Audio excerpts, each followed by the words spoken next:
আপনার জীবন ঝুঁকিতে আছে ভবিষ্যতে? অন্তত একদিনে 10টার বেশি নাম্বার থেকে সরাসরি হত্যার হুমকি দেওয়া হয়েছে। মেক্সিকোর পাশে আমেরিকা প্রতিবেশী হিসেবে যতটা পরাক্রমশালী, তার থেকেও বাংলাদেশের পাশে ভারত অনেক বেশি পরাক্রমশালী। আমি বেঁচে থাকলে আমি গাজী হিসেবে লড়বো, আমি মরে গেলে শহীদ হয়ে আল্লাহর কাছে চলে যাব। তারা যদি হেরে যায় তাহলে তো সম্মিলিতভাবে আমরা সবাই হেরে যাই। শহীদ জিয়ার বিএনপিকে কোনোদিন শতভাগ কর্নার করা যাবে না, কারণ বিএনপি ডুবলে সে একা ডুবে না, সে বাংলাদেশের সবাইকে নিয়ে ডুবে। আপনি কিছুদিন আগে লিখেছেন বা বলেছেনও যে জীবনকে আল্লাহর কাছে ওয়াকফ করে দিচ্ছি। তার মানে যারা এখন সরকারের দায়িত্বে আছে, আপনি যেরকম বললেন যে এখন যদি আওয়ামী লীগ গভর্নমেন্ট কখনো আবার যদি ফেরে বা তারা রাজপথেও নামে, এই উপদেশটা কাউকে খুঁজে পাওয়া যাবে না। এটা আপনার মন্তব্য, আমি সেটা ধরেই বলছি। তার মানে কি আপনার জীবন ঝুঁকিতে আছে ভবিষ্যতে? এমনিতে হলো যে অনেকে যে ধরেন আছে না যে একটু মানুষের সিম্প্যাথি নেওয়ার জন্য বলা, তো এই জন্য ধরেন আপনি যদি আমার একদিন ইনবক্স দেখেন শুধু আমার পেজের, যে কোনো সুস্থ মানুষের জন্য 2-3 মিনিটের বেশি দেখা কঠিন। এখন যেটা হয়েছে, ইভেন আমি আমার পরিবারকেও কাউকে দেখাই না যে, তো এরপরে ফোন আমি জিডিও করেছি শাহবাগ থানায়, অন্তত একদিনে 10টার বেশি নাম্বার থেকে সরাসরি হত্যার হুমকি দেওয়া হয়েছে, ভিন্ন ভিন্ন 10টা নাম্বার থেকে। সেই 10টা নাম্বার সহ শাহবাগ থানায় জিডি করেছি, এরপর থেকে আর এর কোনো ইমপ্রুভমেন্ট পাই নাই। তো এটা আপনারা আবার অনেকে মিডিয়া বলবে যে তাহলে আপনি জিডি করেন নাই কেন, এই জন্য করে রাখা। কিন্তু এই জিডি বা কোনো কিছু আমাদেরকে সুরক্ষা দেবে সেটা আমরা মনে করি না। যেই লড়াই আমরা নেমেছি এটা জানি এটা 2-4-6 বছরের কোনো লড়াই না।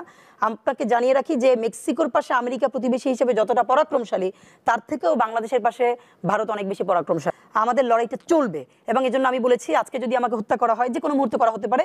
আমি আমার বন্ধুদেরকে ইনকিলাব কালচারাল সেন্টারে সেদিনকে আমরা সবাই বসে বলেছি যে আল্লাহ যদি আমাকে আগে ওকে যদি বড় করে, ওর সন্তান দখলদারিত্বের বিরুদ্ধে লড়বে, এই স্পিরিট যেন ওকে দেওয়া হয়, এটা আমি আমার পরিবারকে বলেছি। সুতরাং ভবিষ্যতের বাংলাদেশের যে দখলদারিত্বের বিরুদ্ধে লড়াই, এটা তীব্রতর হবে। আমাদের গণ অভ্যুত্থানের পরে বিপ্লব হওয়ার কথা ছিল, হয় নাই, ছাইচাপা আগুন হয়ে আছে।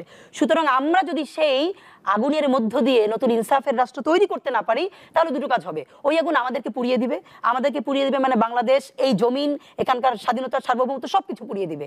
সিপাহী বিপ্লবের পর আমাদেরকে যেরকম ধ্বংস করে ফেলা হয়েছিল, হয়তো সেই পরিণতি হবে। আর সেটা না হলে যদি আমরা রুখে দাঁড়াতে পারি, তাহলে আমাদের বিজয় হবে। সুতরাং আমরা লড়াইয়ের মধ্যেই আছি। আর একটা মজার ব্যাপার হলো যে আমি যখন ইনসাফের লড়াই করি, তখন তো সেখানে পরাজয়ের কিছু নাই। আমি বেঁচে থাকলে আমি গাজী হিসেবে লড়বো, আমি মরে গেলে শহীদ হয়ে আল্লাহর কাছে চলে যাব।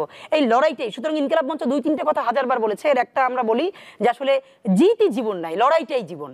আমাদের জুমা প্রচন্ডভাবে ভেঙে পড়ছিল যখন স্লাট শেমিং করছেন ডাকসু ইলেকশনে 4-5 দিন আগে। প্রচন্ড কান্নাকাটি করলো যে ওর নুড বানিয়ে ওর মার কাছে পৌঁছানো হয়েছে। একটা মা কিভাবে নেয় একটা মেয়েটা? তারপর কান্না। আমি বলছি জুমা, এইসব বানিয়ে আমাদেরকে থামিয়ে দেওয়ার চেষ্টা করা হবে, আমরা থেমে গেলেই ওরা হ্যাপি হবে। সুতরাং আমাদের লড়াইটা যে ওদের কাছে খুবই গুরুত্বপূর্ণ, এবং